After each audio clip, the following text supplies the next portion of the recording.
सगळीकडे मोठा आनंदी आनंद चालू आहे.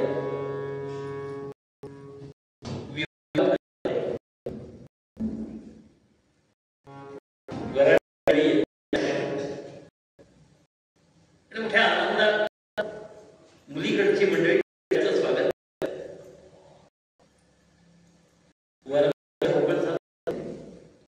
त्या दिलेलं असतं. आम्हाला काही नसते. ज्या हॉलमध्ये ना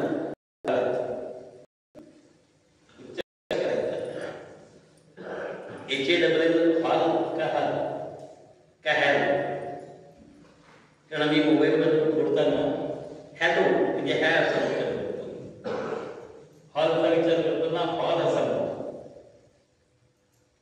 काय नेमकं उच्चार काय, पण ते काय हालात म्हणा हॉलमध्ये म्हणा ते सगळं दिलेलं असल्यामुळे आम्हाला काही करायचं नसतं. एकाच वेळेला गमतीत मोठ्या एका बाजूला मधुकडची मंडळी, दुसऱ्या बाजूला वराकडची मंडळी, देवक ठेवण्याचा कार्यक्रम एकाच वेळेला चालतो. ते देवक उठून नंतर दुसरीकडे घेऊन ठेवलं जातं आणि लग्न लावलं जातं.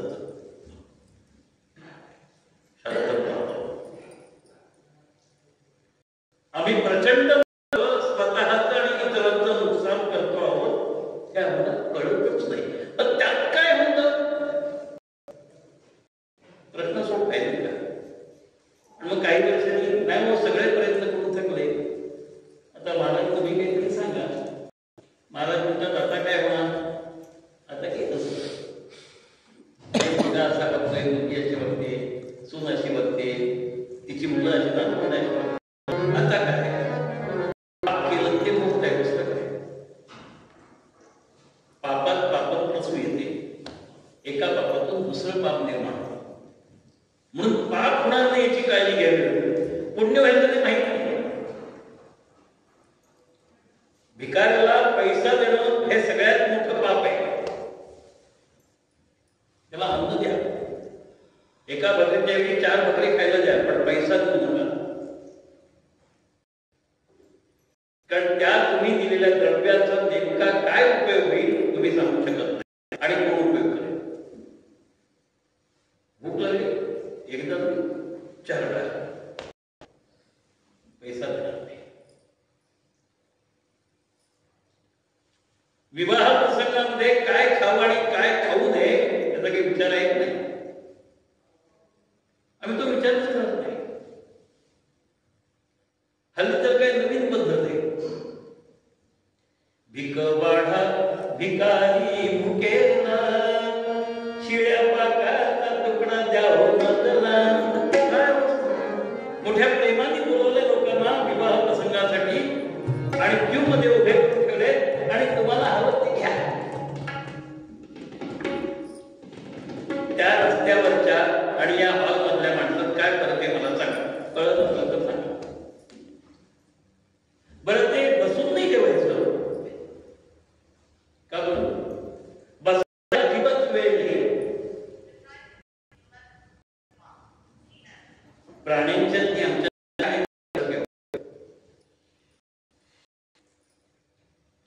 काय माहितीये का, अलीकडच्या काळात हे जे विकतचं गुन्हा आपल्या सगळ्यांना माहिती ना, त्याच्यात सुद्धा बाईल आहे. बाईल अधीन होती देकावर ते म्हणे पावर पान रूपे. बाईल अधीन होती देकावर ते म्हणे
सगळ्या इकारांत शब्दांपासून सावध झालं.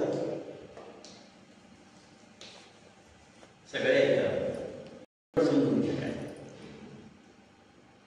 विवाहासारखा मंगल प्रसंग आहे, सगळी मंडळी मोठ्या आनंदात आले, वादनतीवाले आले, सगळे आले. आदला दिवस विवाहाचा हळद का घेतली म्हणतात ना, काही समाजात त्याला फुलेकी असा शब्द आहे. आणि आता हळद लावायची उद्याच्या वेळेला मोठा कार्यक्रम करायचा आहे. उष्टी हळद मी खाणार नाही वगैरे वगैरे असं काही पण त्या काळात तरी नव्हतं. आता उष्ट्या हळदीचा अर्थ आम्हाला कुठे करतोय, जाऊ दे.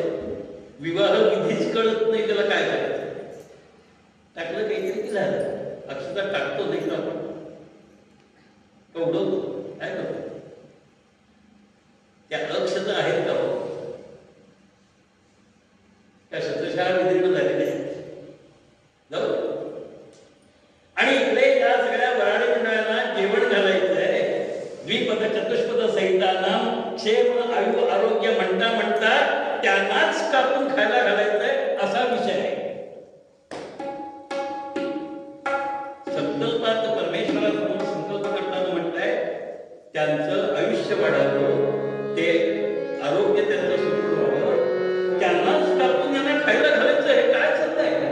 मुलगी विचार करते, 9-10 वर्षाची पदरी पुरत होती. पूर्वी पदर येण्यापूर्वी मुलीचं लग्न करत असत.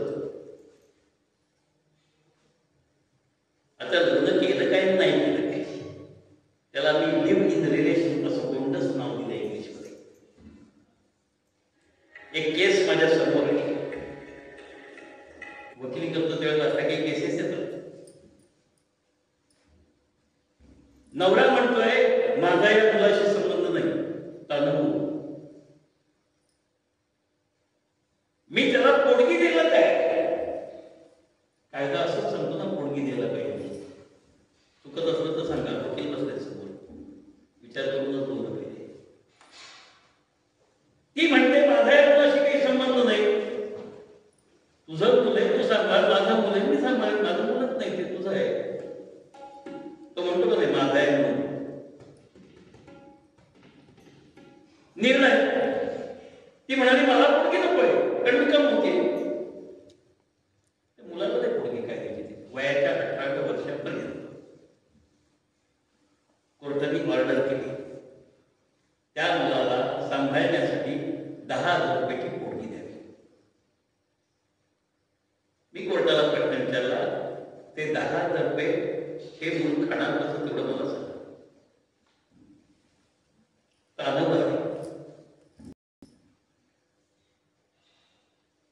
आई म्हणते मी सांभाळ म्हणते, बाप म्हणतो मी सांभाळ म्हणते. मग सांभाळणार कोण? पाळण्या घरात टाका. कशाने? कोर्टातून 10,000 रुपये मिळणार आहेत ना, पाळण्यावर ना पैसे द्या. इकडे त्या मुलाचं काय पैसे नाही, आम्हाला काय का बरं असं का?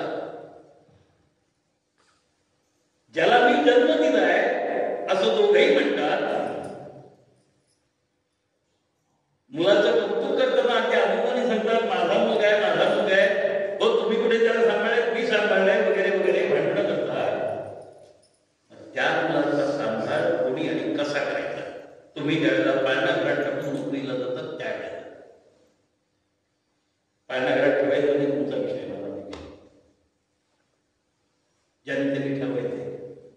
आम्हाला पैसे हवे, आम्हाला खायला प्यायला हवे, सगळं हवे.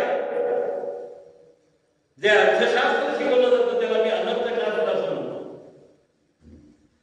आमच्या गरजा वाढवायला शिकवले, ते गरजा मर्यादित करायला नाही शिकवले, म्हणून ते अनर्थशास्त्र आहे. आत्ता वापरलेला शर्ट सकाळला वापरायला संध्याकाळला चालत नाही.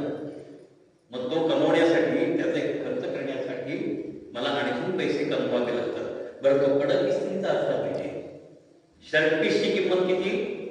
1,000 रुपये. गणित मांडता आलं तर मांडा. शिलाई किती? 500 रुपये. म्हणजे मला शर्ट शिवण्यासाठी खर्च किती? 1,500 रुपये. आता तो कडक इस्त्रीचा हा म्हणजे घरी इस्त्री करायची नाही, वेळ कुठे आहे मला, नवरा बायकोला नाही. मग तो लॉन्ड्री धुवायला लागायचा. एका व्यक्ती लॉन्ड्रीची फी किती, त्याचे चार्जेस किती? 40 किंवा 50 रुपये. 1,500 रुपयाचा शर्ट आठवड्यातनं 2 दिवस फक्त वापरला, 4 वेळा महिन्यातनं लॉन्ड्रीत टाकला, 50 गुणिले 4 200 रुपये गेले एका महिन्याला. 12 महिन्याचे किती झाले? 2400 रुपये. शर्टाची किंमत किती? शिलाई सकट 1,500 रुपये आणि धुळे किती? 2,400. शहाणा कोण आणि मूर्ख कोण? लॉन्ड्री मध्ये तुमचे कपडे धुवून देणारा शहाणा का लॉन्ड्री धुवायला टाकलं तुम्ही आम्ही शहाणे वेळ नाही म्हणून ठरवा. पण ती मुलगी मोठी हुशार आहे. माझ्या विवाहासाठी सगळ्यांना बोलवलंय आणि मी ज्यांना आतापर्यंत सांभाळलंय त्यांना कापून ज्यांना खायला घालायचंय. नाही बाबा हे करणार नाही, मी चालले. आता कुठे निघाले सुद्धा तुझं लग्न आहे, हे थांबवणारच फक्त मी थांबेन, जायचं सांगणार नाही. राजकुमारी आहे. स्त्रीने धर्माचं पालन करायचं आणि स्त्री जर धर्माचं पालन करत असेल तर पुरुष कधी अधर्म करू शकत नाही. म्हणून स्त्रीवर सगळ्यात मोठी जबाबदारी. म्हणून तिला पूजेच्या वेळेला उजव्या बाजूला बसवतात आणि सांगतात म्हणा हाताला हात लावा, मग हात म्हणा वगैरे. आम्हाला कळलंच नाही. रात्रभर विचार करता करता लक्षात आलं की मी हा विवाह होऊ देणार नाही. जे मंगल कार्य करायला मी निघालेली आहे त्या मंगल कार्याच्या वेळेला जर बलिदान होणार असेल या मुख्या जीवाचं तर मला हे मंगल कार्य मान्य नाही.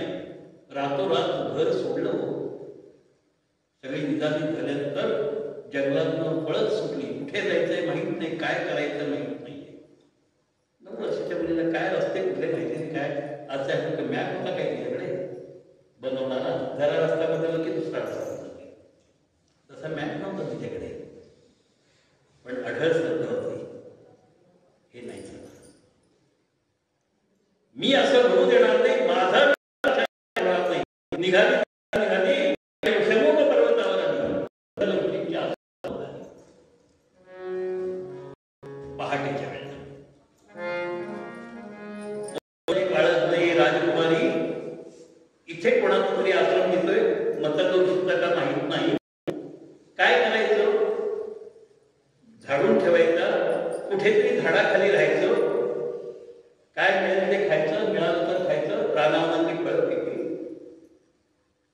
स्नान करायचं आणि कोणाच्याही नजरेस पडण्याची काळजी घ्यायची.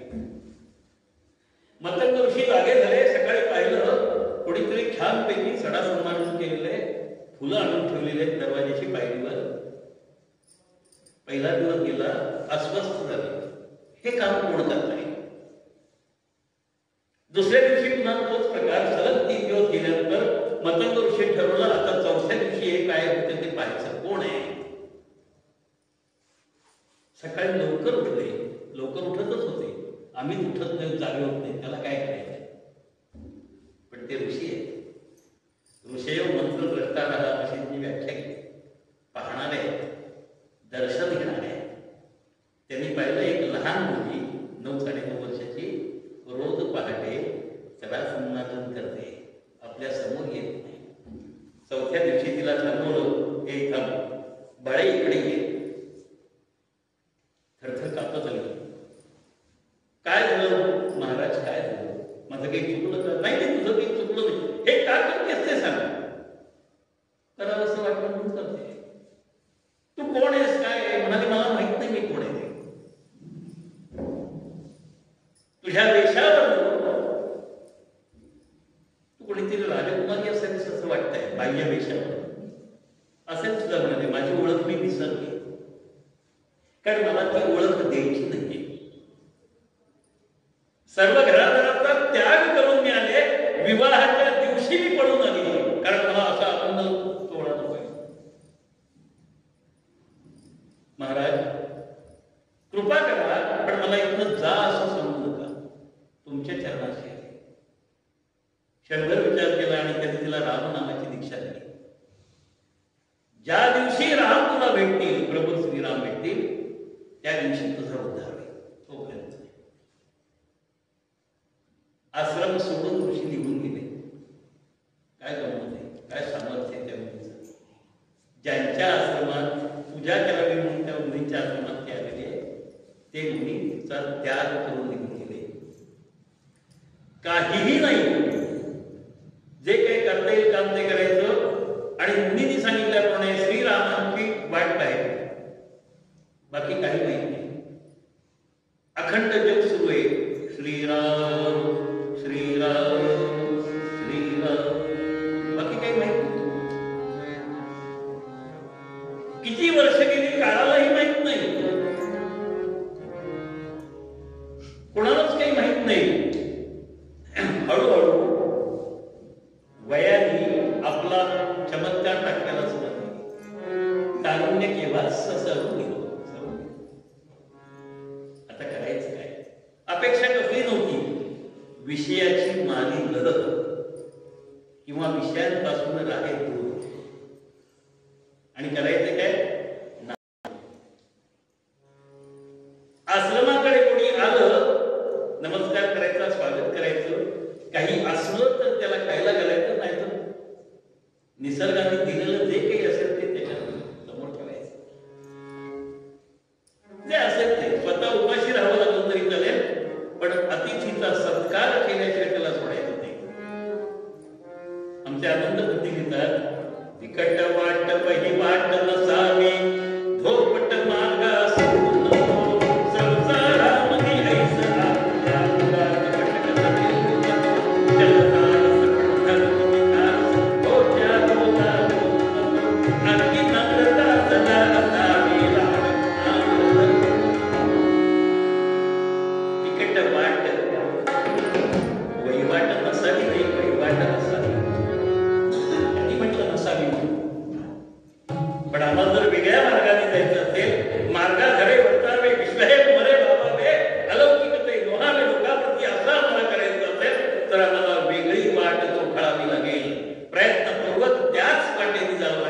सगळे विषय बाजूला ठेवून रामांचं अखंड ध्यान सुरू झालं, नामस्मरण सुरू झालं. आणि एक दिवस शकून व्हायला लागले. शुभशकून जख्ख म्हातारी झाली होती. शरीराचं सौंदर्य केव्हाच मुक्त झालं, त्याची गरज पण नव्हती. जख्ख म्हातारी झाली होती आणि शुभशकून व्हायला लागले. आज माझे राम येणार, आज माझे राम येणार. काय आनंद झाला. माझे प्रभू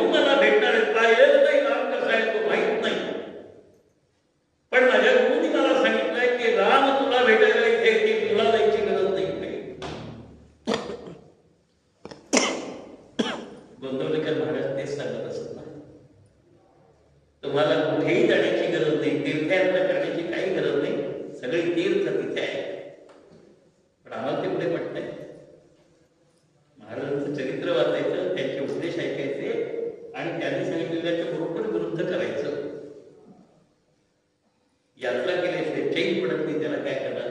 जाऊन या तीर्थ काय तुभागे, जाऊन या तीर्थ काय तुभागे,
पंढरी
ते आवडीने करायचे, आनंदाने करायचे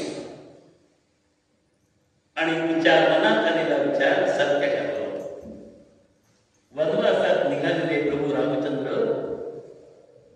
हळूहळू आपल्या बंधू बरोबर मतंग ऋषींच्या आश्रमाजवळ पोहोचले आणि शबरीच्या समोर होते. माहित नाही हा कोण आलाय तो. जटावेश आहे, सगळं बरोबर आहे. आता कारण काय आहे, म्हणतो तर तपस्वी, म्हणतो तर कोणी वेगळा दिसतोय.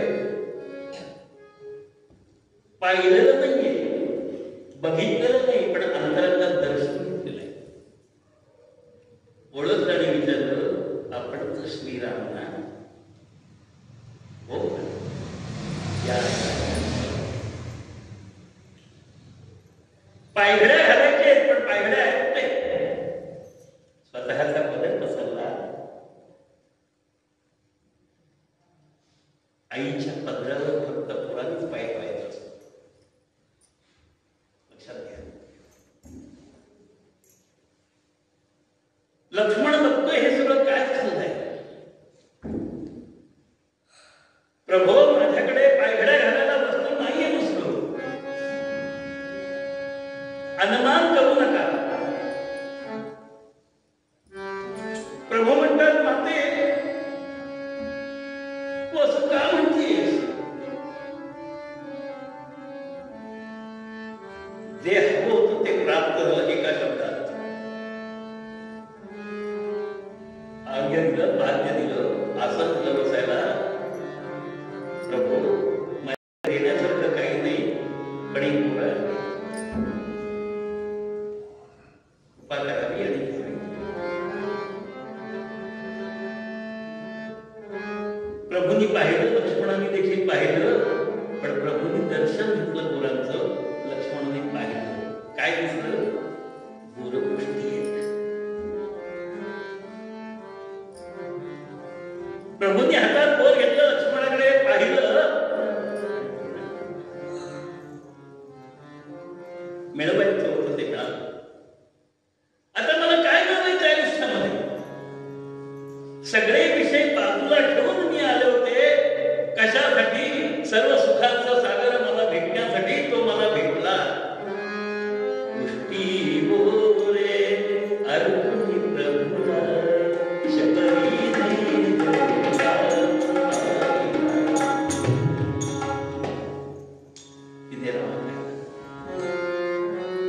त्या शबरी मातेला कळलं की विषय दूर लोटल्याशिवाय रामाचं दर्शन नाही. विषय जवळ करण्याची साधन आहे. त्याचं पहिलं साधन माझा देह आहे. तो देह काय म्हणायचं त्याला, अस्थिपंजर झाल्याशिवाय प्रभूचं दर्शन नाही. यवनात गुंतून नाही पडली, विषयात गुंतून नाही पडली. सगळं ते करताच असतं ना. लिव्ह इन रिलेशन सुद्धा असतं ना. त्यातलं काही नाही. कारण काय, तद्विस्मरणे परम व्यापकता. ती भक्ती प्राप्त असेल, त्या अवस्थेपर्यंत जायचं असेल तर आम्हाला सगळ्यात महत्वाचं काय करावं लागतं? विषय बघत ठेवावं लागतं. म्हणून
ब्रह्मचैतन्य